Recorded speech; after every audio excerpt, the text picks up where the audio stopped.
I have got an eco-friendly tip for a very not eco-friendly concept. Single serve anything. In this case, coffee pods. Oh, this bugs me. And yet I got it because it was free and I felt like having coffee.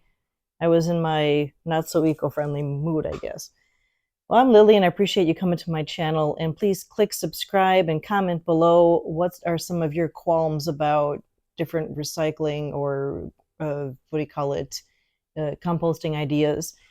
So for today, just think about when you get these single serving coffee pods, what do you do to reduce the waste?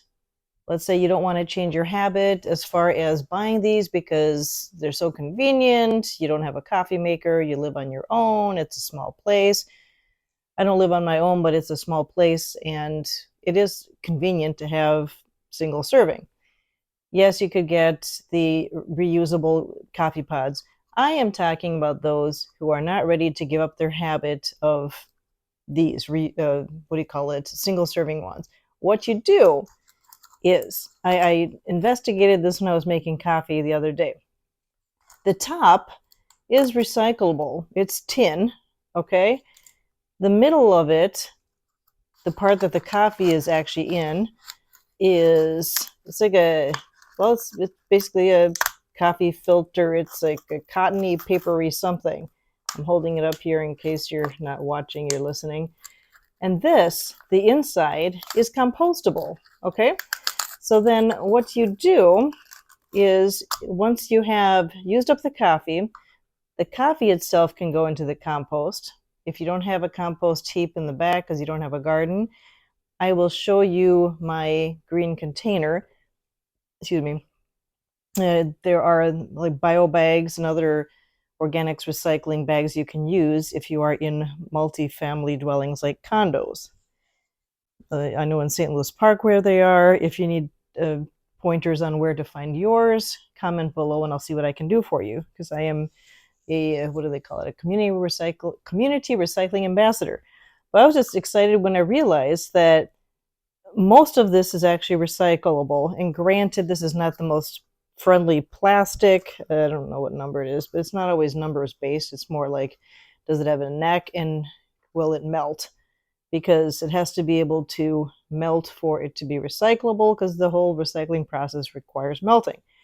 All right, so just remember, the top, the tin, is recyclable. So you could put it in a container, like all the tops in a container, squish it into a ball of tin, which makes it easier for putting it into the recycling bin. It's easier for the recycler, the haulers, to take a ball of tin instead of shreds of tin, because then they can send it through the machines.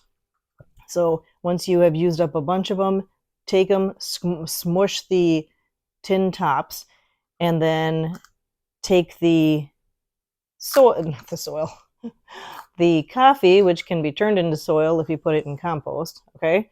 So you put the coffee grounds, once you've used them, put them into the bio bag, I'll show you later.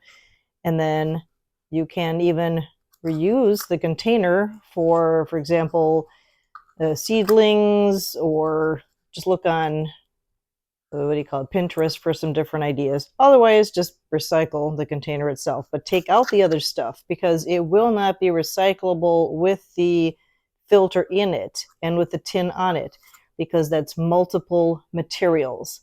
That is recycling. That's a recycling nightmare. Take it apart, then recycle it.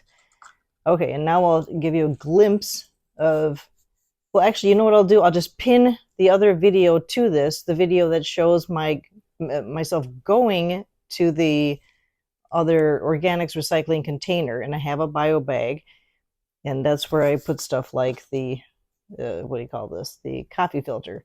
So that's the way you truly recycle the coffee pod, other than reusing the container. Thanks for listening, and do that next time, please, that you have this unbreakable habit of the single serving. To your health. Thanks a lot for watching.